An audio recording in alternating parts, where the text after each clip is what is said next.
Baik, bismillahirrahmanirrahim. Assalamualaikum warahmatullahi wabarakatuh. Pemirsa MTA TV dimanapun Anda berada.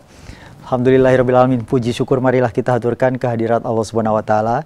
Di sore hari ini kita bersua lagi di acara SAR, Search and Rescue. Dan salawat serta salam semoga tercurah kepada junjungan kita Rasulullah Muhammad Sallallahu Alaihi Wasallam beserta para keluarga, para sahabat, dan para pengikut penegak sunnah-sunnahnya hingga akhir zaman nanti.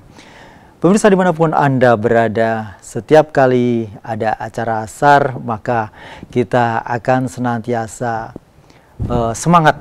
Mengapa? Karena tanpa semangat dan kegigihan untuk bisa berbagi kepada sesama atau menolong sesama, maka itu kurang untuk bisa kita merengkuh atau dalam menolong itu kurang ada motivasi begitu.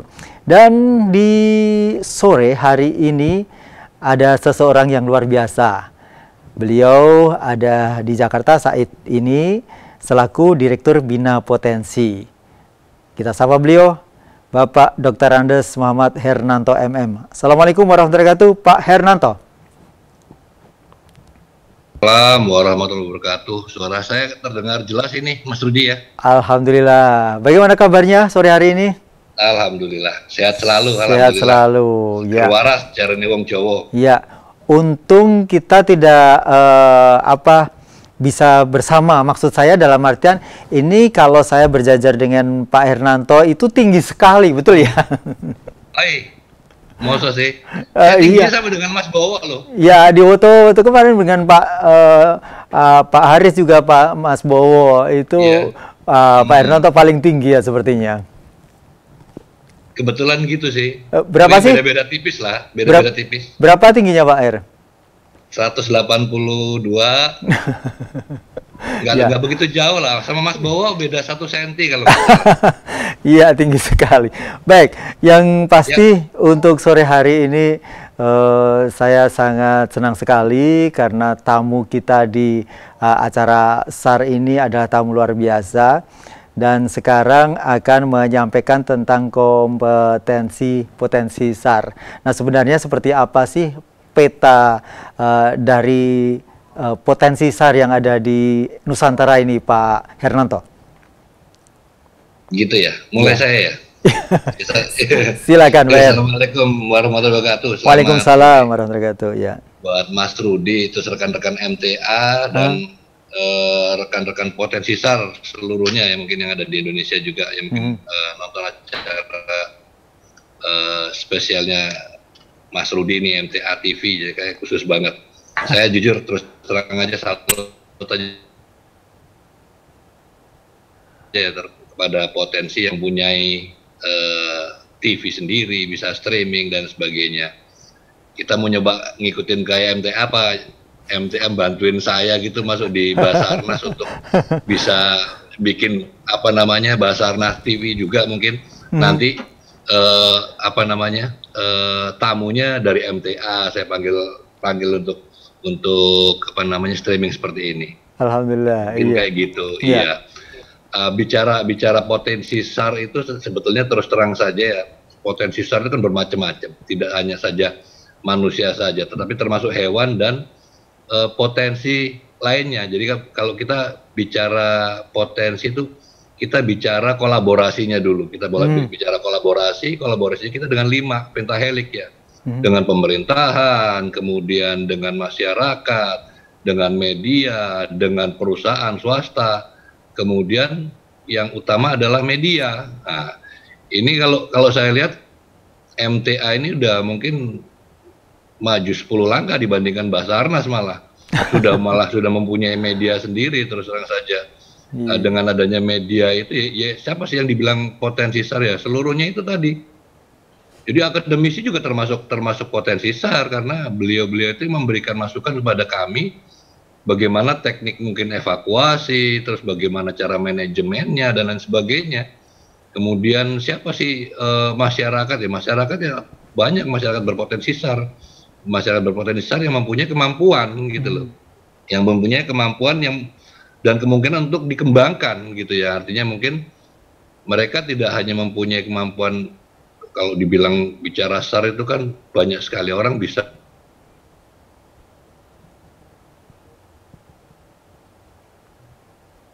Ya. Menyebut saya ini orang rescue, tapi pada apil-apil. Jadi kalau kita berpikir, ya terus terang saja, sorry, masih kedengeran Mas? Masih. Oke. Jadi kalau sorry, mohon maaf, kadang teman-teman itu mungkin dari potensi SAR, banyak ya potensi SAR. Teman rekan-rekan mungkin berani taruhlah menaruh emblem di dada tulisan rescue ya. Sebetulnya kita tahu sendiri bicara rescue itu adalah menolong, basicnya menolong. Yang mau tidak mau begitu dia udah berani naruh di dadanya tulisan rescue, dia harus mampu menolong ke siapa? Gak usah jauh-jauh, yang dekat dulu, kiri kanan kita ada ibu, bapak, anak, adik, istri, dan sebagainya. Menolong yang cukup kecil aja itu juga sudah termasuk rescue, sudah termasuk menolong. Itu juga sudah termasuk, ya kalau kita sudah bilang saya potensi SAR, berarti dia sudah mampu segalanya. Basicnya apa? Basic menolongnya adalah medical first responder. Itu basic utamanya. Di samping pengembangan tindak pendukung lainnya, itu kemampuan skill lainnya, misalnya dikembangkan dengan mungkin basic utama adalah medical first responder ya, pertolongan pertama pada kedaruratan lah kasarnya seperti itu kalau dulu zaman kita kecil ya. Kalau sekarang kan sudah berkembang lagi. Kemudian kalau kita kembangkan lagi ya sudah tambahkan ilmu SAR-nya, ada high angle rescue teknik, ada water rescue, dan macam-macam ya, karena kita kan ada, kalau di Basarnas kita sudah ada 7 skema ya, nanti kita tahu di situ. Kemudian siapa sih potensi SAR? Banyak sekali. Siapa yang bisa menjadi potensi SAR? Semuanya bisa. Yang penting ya, sepertinya ada kendala koneksi ini. Satu, dia punya kemampuan berputar dengan itu. Kenapa? Tes, dapat Mas? Masih cukup jelas suara saya? Ya, sampai saat ini. Halo? Masih Pak. Oke. Jadi siapa saja sih yang ini kan sebetulnya dua suku kata nih kalau kita bilang potensi sama kompetensi. Betul. Potensi SAR itu ya kemampuannya, kemudian bicara kompetensi ya kemampuannya dia lagi, yang artinya mungkin bersertifikasi seperti itu Mas. Kalau bicara mungkin bisa dimasukkan deh satu slide-nya dulu, slide pertama. Oke, baik, kita buka untuk slide pertama. Ya. Ini dia. Oke. Kompetensi ya. Kompetensi yaitu merupakan kemampuan kerja seseorang untuk melaksanakan pekerjaan secara profesional yang dilandasi pengetahuan dan keahlian, keterampilan, dan sikap kerja. Jadi ya bicara potensi SAR secara kemampuan, dia juga harus mempunyai profesionalisme. Itu di kami terus terang saja sudah step by step, nanti kita bisa kembangkan lanjut. Kita sudah mulai, kalau sudah setelah pelatihan kita adakan juga uji kompetensi. Itu uji kompetensi, dan terus terang saja di Basarnas juga sudah ada yang namanya lembaga sertifikasi profesi. Itu bicara lembaga sertifikasi profesi ya, terus terang saja kalau bicara potensi secara kemanusiaan penting sekali. Satu, mungkin menolong sesama manusia yang mungkin dalam kondisi kena musibah dan lain sebagainya. Itu. Yang kedua ya mungkin bisa juga apabila dia sudah diukom, uji kompetensi, mempunyai sertifikat LSP dari Basarnas, itu juga bisa jadi untuk mereka misalnya ingin bekerja di ketinggian, dia sudah mempunyai lisensi skema dari LSP Basarnas, skema high angle rescue teknik, ya itu bisa dipergunakan gitu loh. Jadi di samping kemanusiaannya dia dapat, kemudian secara untuk dia bekerja juga bisa dapat gitu, Mas Rudi, ceritanya. Mungkin gambarannya gitu sedikit, Mas Rudi, monggo lanjut. Baik ya. Jadi selama ini di Bina Potensi akan memetakan atau juga memberikan satu informasi kepada khalayak khususnya untuk potensi-potensi SAR yang ada ya. Jadi sertifikasi itu pun juga dilakukan dan memang meskipun dari beberapa elemen SAR, namun nanti sertifikasi itu akan digolongkan sendiri-sendiri ya. Bisa jadi kalau selam ada ada berapa bintang yang dia punya, nanti digolongkan dengan bintang yang sama begitu ya, meskipun itu beda potensi begitu Pak Her. Betul, betul. Jadi ya akhirnya sebetulnya kompetensi itu kan satu mungkin skill, keterampilan, kemudian yang kedua mungkin attitude atau sikap kita sendiri. Finalnya adalah kompetensi itu adalah knowledge gitu loh, pengetahuan dari rekan-rekan, itu sebetulnya intinya. Jadi kalau kita bicara potensi SAR ya, terus terang saja semakin lama semakin berkembang, kita semakin juga mulai menyeleksi, Mas Rudi. Jadi tidak sembarang orang bisa masuk di tempat lokasi musibah akhirnya, karena kalau dia tidak mempunyai kompetensi, tidak mempunyai kemampuan, ya kita namanya nolong kan nggak berani juga dong, akhirnya terseleksi dengan sendirinya. Suatu contoh kemarin waktu musibah Sriwijaya, itu kan kita sudah mulai artinya udah mulai benar-benar menyeleksi, tidak sembarang orang bisa untuk dive, meskipun dia mungkin sudah punya siapa sih yang bisa menyelam, yang bisa menolong, ya dia mau tidak mau paling tidak dia sudah dive master kayak seperti itu. Karena menolong di kedalaman itu berbeda dengan orang menyelam menyelam santai, menyelam hobi, menyelam jalan-jalan, kasarannya kayak gitu. Betul. Jangan sampai dia tidak mempunyai ilmu menyelam untuk rescue, dia ikut di situ. Khawatirnya dia nanti takut melihat mayat di dalam, kondisinya udah kayak gitu, dia malah kabur sendiri. Yang ada ya diskompresi. Seperti itu. Di kedalaman kan nggak bisa seperti kita di sini. Betul. Kita nolong minggir cepet-cepet lah. Kalau di air, di kedalaman, begitu kalau dia langsung naik ke atas cepet-cepet dengan kondisi mungkin 40 meter, 30 meter kan, tidak bisa, dia harus pelan 5 meter, dia menyamakan dengan kondisi seperti itu, naik pelan-pelan sampai di posisi di atas gitu. Ya. Mungkin seperti itu ya. Jadi bisa jadi sama-sama menyelam ya, ketika itu dalam kondisi sebagai seorang rescuer, maka beda ketika kita sedang ada di destinasi wisata misalnya Bunaken begitu ya. Itu beda, pasti beda. Ya. Kemudian di tahun 90-an di Solo ini saya hanya mengenal satu potensi SAR ya, ini Bakorlak UNS begitu. SAR yang mungkin bisa jadi tertua di Solo, nggak tahu kalau di Indonesia saya belum mengerti ya. Nah, perkembangannya sampai saat ini itu sepertinya perkembangan potensi SAR yang ada di Indonesia itu semakin banyak, bahkan di Solo sendiri sudah lebih dari puluhan, bahkan mungkin ratusan. Nah, bagaimana dengan kondisi yang semacam ini, Pak Her? Saya kalau ngeliat bicara Solo ya, Solo ini udah, kalau saya bilang SAR-nya UNS itu udah lama, orang lama semua ya, sama Mas Emon, Mas Aris, Polo-Polo Kape. Nggak ada yang nggak kenal lah saya lah, ya siapa yang ya senior di situ rata-rata kenal semua, karena terus terang saja ya, jalinan silaturahminya kita masih tetap ya dari dulu hingga sekarang gitu. Jadi kalau ada musibah apapun pasti mereka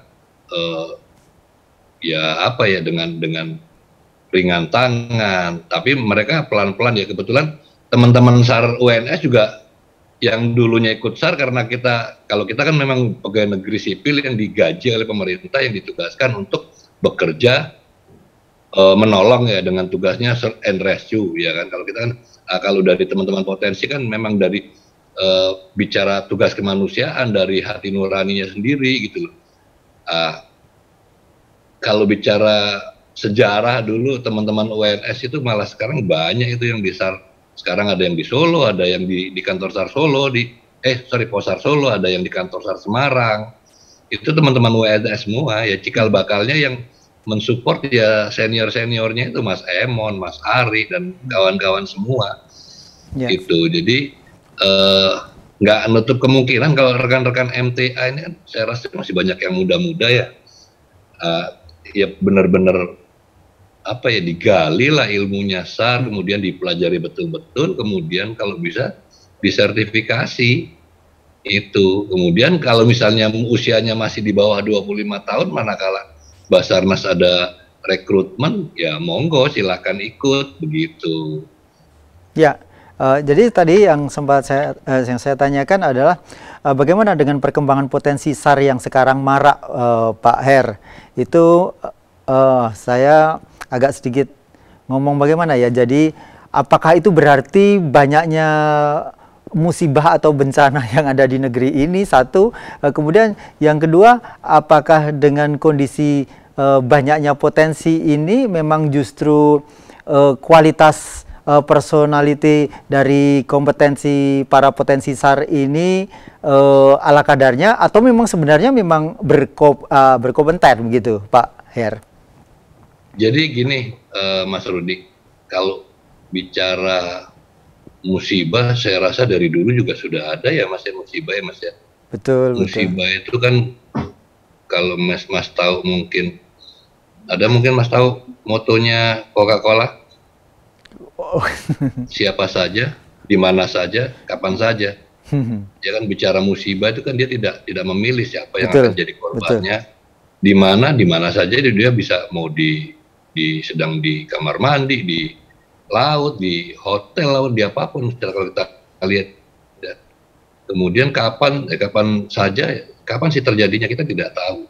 Nah, bicara musibah, kalau dahulu itu kita ini mungkin bukan, kalau orang dulu bilang media itu berkembang secara cepat, betul Mas Trudi ya.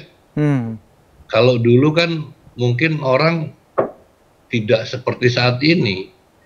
Saat ini orang lihat dari HP aja, sepersekian detik aja sudah bisa dilihat, ya kan, bisa tahu dari WA, grup A, grup B, grup C, grup-grupnya pencinta alam, grupnya relawan, kan banyak sekali. Jadi sehingga orang melihatnya seperti kok tiap hari ada musibah ya, tapi memang kenyataannya seperti itu. Sebetulnya dahulu juga seperti itu. Nah, Basarnas ini kan sudah berdiri sejak tahun 72.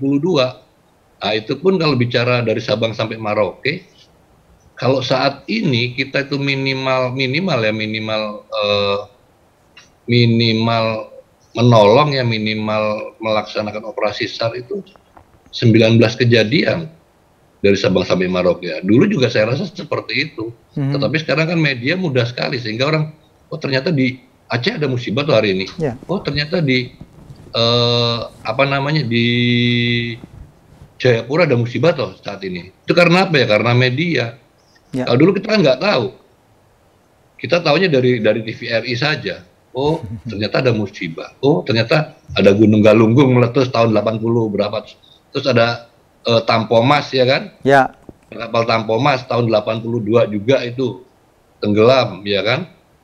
Kemudian itu kan beritanya tidak seperti sekarang yang benar-benar heboh. Nah, sekarang kalau dulu mungkin kalau kita berpikir, kalau dulu orang gampang ya, artinya, oh saya ini SAR, saya akan langsung melaksanakan, membantu gitu ya. Padahal justru terus terang sebetulnya bicara potensial, mungkin mereka belum kompeten, belum banyak gitu yang punya kompetensi. Nah, sekarang ya alhamdulillah dengan pemerintah peduli dengan kegiatan tugas kemanusiaan, meskipun dengan keterbatasan, tetapi sudah mulai nih Basarnas mulai melakukan kegiatan pelatihan.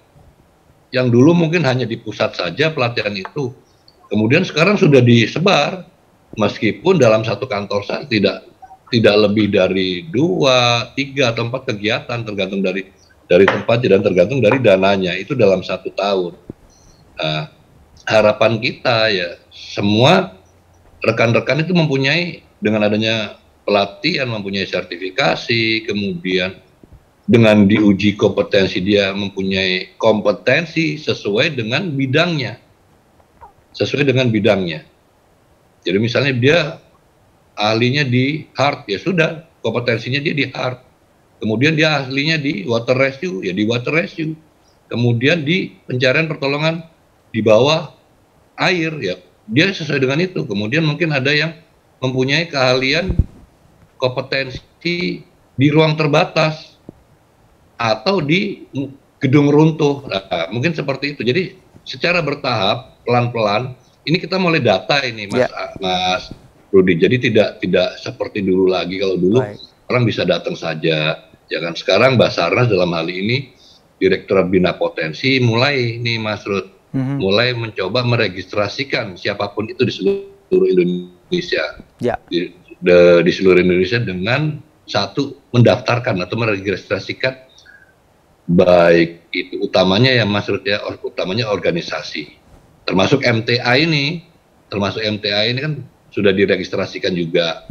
Kemudian MTA misalnya yang di pusat, yang di Jakarta, Mas Bowo, ada Mas Bowo di sini ya, Mas Bowo dengan sesuai dengan di tempatnya ya, di mungkin daftarnya registrasinya di pusat. Nah, untuk yang di Solo mungkin bisa diregistrasikan di wilayah Solo, atau kalau Solo itu masih ikut Semarang, ikut wilayah Semarang, sehingga manakala terjadi sesuatu, kita tidak berharap ya adanya sesuatu musibah ya, itu kita tinggal apa ya, memberitahu, menginfo. Intinya sebetulnya kan golden time nih Mas Rudi, kita menolong tuh kan, kita cari golden time, cari waktu yang tercepat untuk menolong korban. Nah, bicara golden time adalah bukan kita menolong itu mengambil, mohon maaf, jenazah, bukan, tetapi golden time itu kita bisa menolong dia dalam keadaan hidup. Itu Mas Rudi yang utama, golden time kita. Misalnya ada orang hilang di gunung, yang kayak kapan hari itu dia sampai hipotermia. Nah itu kalau orang tidak mengerti, temannya asal naik gunung aja dia tidak punya kemampuan rescue dan sebagainya, dia naik dengan temannya, bingung, temannya kena hipotermia, bisa-bisa ditinggalkan, dia takut, dia nggak ngerti bagaimana cara menolongnya. Gitu. Baik, terima kasih. Gambarannya Mas Rudi. Ya, Pak R. Kita harus jeda sejenak, jadi saya sangat respect, berarti dengan banyaknya potensi SAR sekarang ini, husnuzon saja sebenarnya bahwa kepedulian setiap orang sekarang ini justru meningkat, begitu ya, meningkat. Seorang akan selalu lekas bisa menolong orang lain tatkala dia dalam kondisi yang perlu ditolong, begitu ya Pak R ya. Baik. Sebelum kita mungkin akan buka kesempatan penelpon ataupun penanya melalui telepon maupun WA.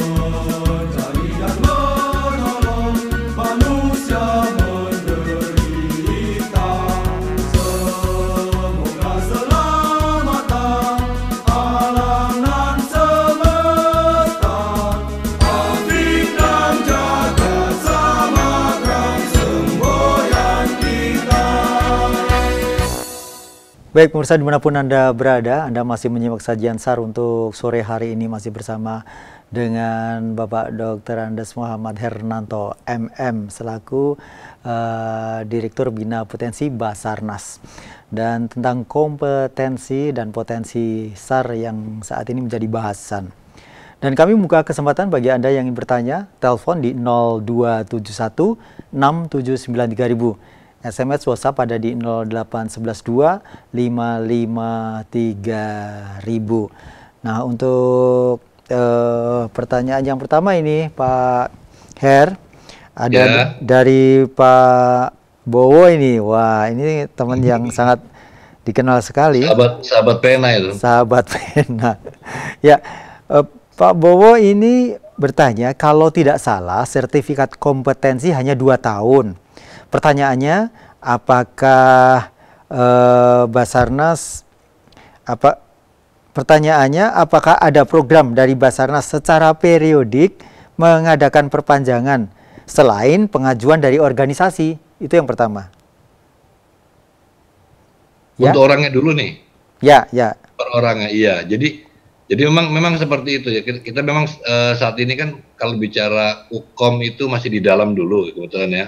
Tetapi kita kan mulai berbenah, tidak saja di dalam saja, dalam hal ini tim rescue kita saja.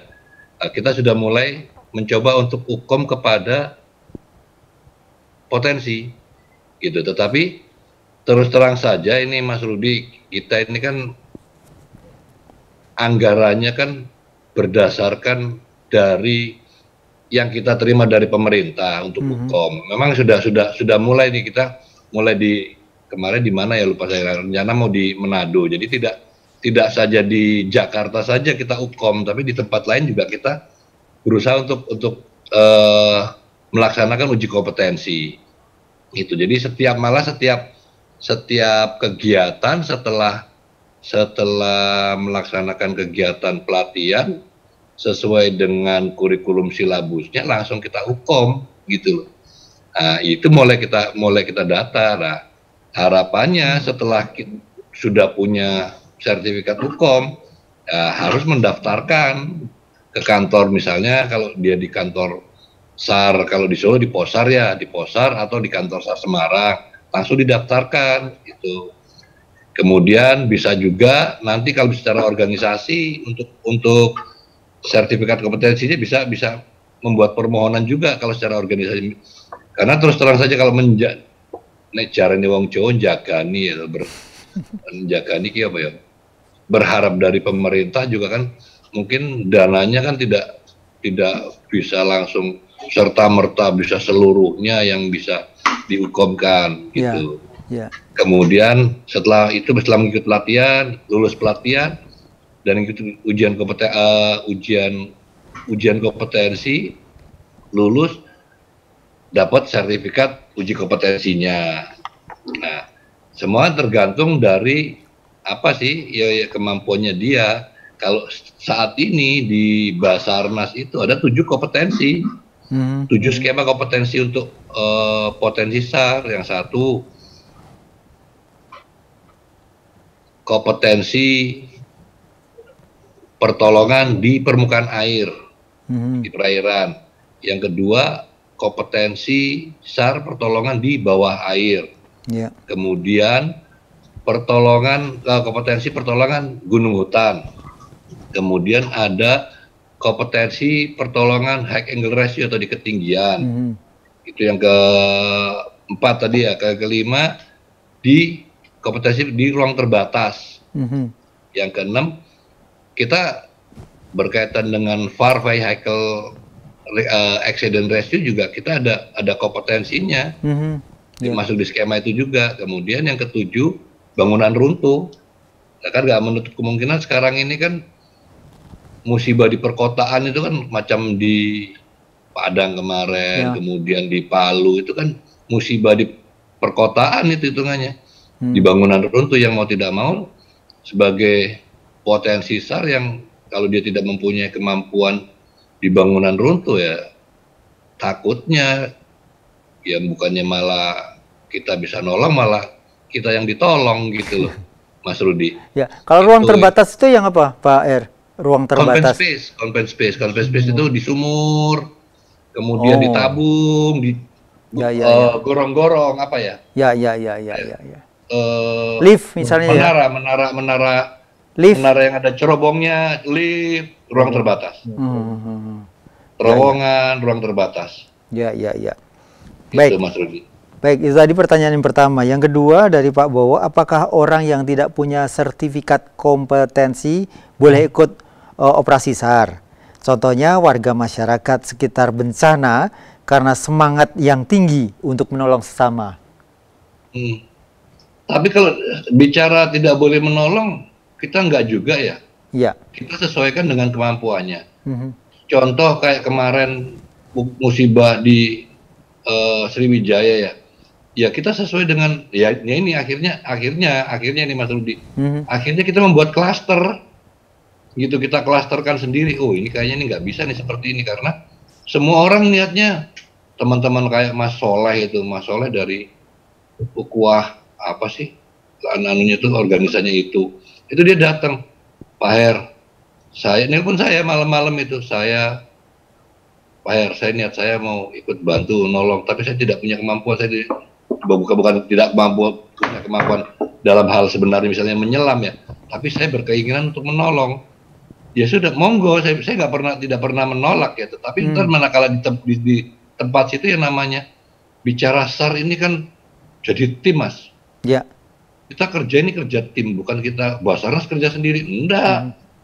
Ada TNI, AL, ada udara, ada polisinya juga, airnya juga. Kemudian Mas tahu nggak yang hadir di pelabuhan Tanjung Priok pada saat Sriwijaya? Ada Mas Bowo, ada Mas Soleh, ada Mas Didit. Ini dengan kompetensi yang berbeda-beda.